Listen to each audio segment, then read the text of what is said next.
Good morning, good evening. This is Matthew. I hope this greets you well, wherever this greets you. This little video is going to be called My Supernatural Encounters with Angels, Part 1. Okay, how can I start? We'll start with the first encounter I ever had with an angel. At 14 years of age, when a Jew becomes a Jew. I've got a Jewish bloodline in my family, and unofficially, officially, or whatever you like to call it, I'm a Jew through my mother's side. Never practiced Judaism, but when I was 14, I had a lot of issues and hurts in my life, and I was going down for a bit of counselling and deliverance called Healing of the Memories, and couldn't get to sleep the night before. I woke my mum up like I do when I'm sick, and I said I can't get to sleep, and she gave me a sleeping pill, and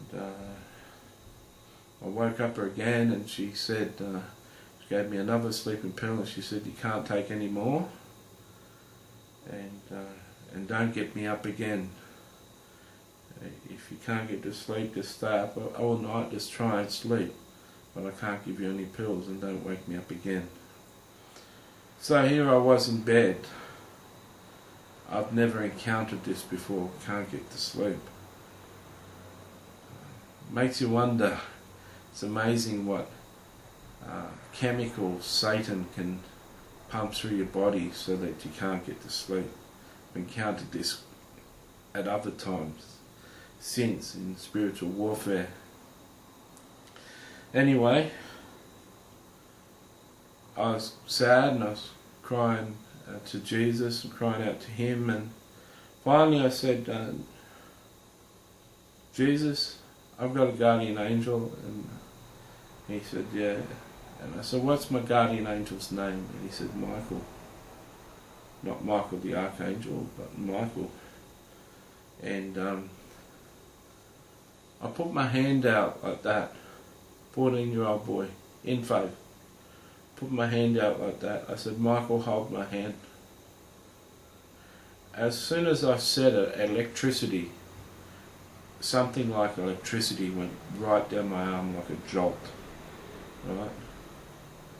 And that's the last thing I remember. I went to sleep. The next day, driving down, the car wouldn't start. Mum got the car started finally, and she had a nosebleed, and her nose started flooding. She's never had one of them before.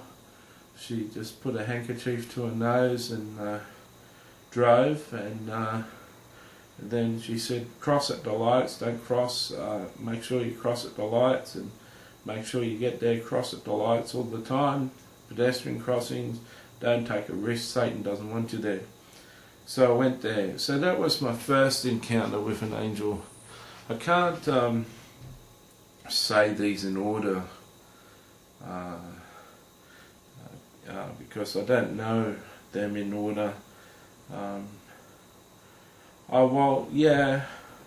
The second encounter with an angel was a person had manifested as a person with a Jezebel spirit, and what they'd done is sent a painful attack into my friend's leg at a church, and my friend cried out to me because the healer, the person who ran the meeting, who was a gifted healer, was busy laying hands on someone. He said, Matthew, help me. And I said, Jesus, what do I do? He said, just say, I rebuke you, Jezebel. So I said, I rebuke you, Jezebel, and this woman on the floor, who'd been ministered to, screamed like electricity had hit her, and she went right across the floor, like levitating almost. And anyway, she called on a hunt. I'd been on one before. Every evil person in the neighbourhood was looking for us. I told the guys I was with, I had a little group of guys, and I told the guys I was with that people were looking for us, and one started whining, and I told him I'd belt him and knock him out, and then I'll stop him whining. can't make any noise because people are looking for us. And he's still whining, and I couldn't leave him behind and run off because then he'd get done in. But I didn't want him whining. I knew angels could make us disappear like Jesus used to disappear, but I didn't know if they could baffle or stop the sound. Anyway, there was cars pulling down. Anyway, around about this time, a woman in a block of units opposite us in this quiet street came out onto a balcony. She was a gorgeous woman. She took off her top and was topless and just standing there looking out as though she wasn't looking at us. And I had 3 guys with me, 3 young guys and myself, and they were fascinated with these breasts and fascinated with this girl. And I said to the guys, we've got to move, we've got to start moving. Satan knows we're here, that's why the girl's doing that. That made my friend whine. And then I said, there's angels all around us, man. We can just walk out of here and nothing's going to be... And the friend was whining. And I'd had a friend with me who'd seen an angel a couple of days before at my parents' house.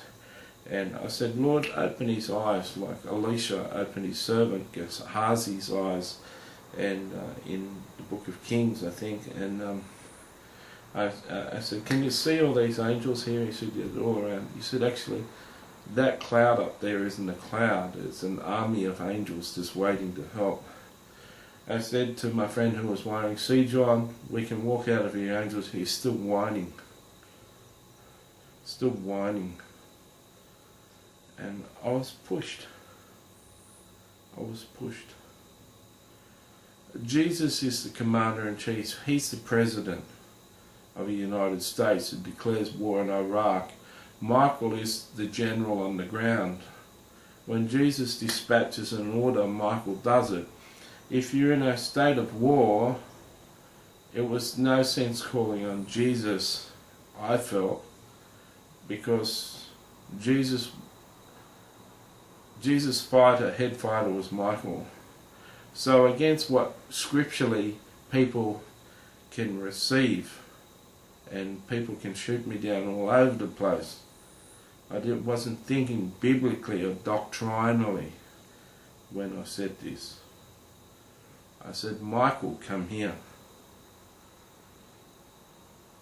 As soon as I said it, the guy who could see screamed his head off. If I was worried about guys up the street starting to pull up and look at us, I'd be worried now. The guy screamed his head off and started to collapse from standing up to his knees, and I could watch him falling to his knees and screaming and mortified. Talk about the fear of the Lord. He was screaming and shaking and screaming. I said, I take it Michael, because I could tell presences before then, I couldn't see angels. I said, I take it there's an angel about 7'6" standing in front of you. Is his name Michael? He said, yes, his name's Michael. He said, ask him if he's the archangel of heaven, and Jesus sent him down here. And he said, yes, he did, and Jesus did send him down. And he says, okay, ask him if it's okay for us to leave here. All the angels around us are going to hide us, and people won't be able to see us, and we'll be safe to travel back into Sydney City. And he said, you've already know that, Matthew. Michael says you already know that. I said, yeah, just for the sake of John. Well, John had stopped whining. This guy screamed so loud that he believed that something was there. So we walked out of there, walked past people who were looking at us, we thought was looking at us, and we got there safely. But there were guys looking for us, and it was scary. I'll continue this story in part 2.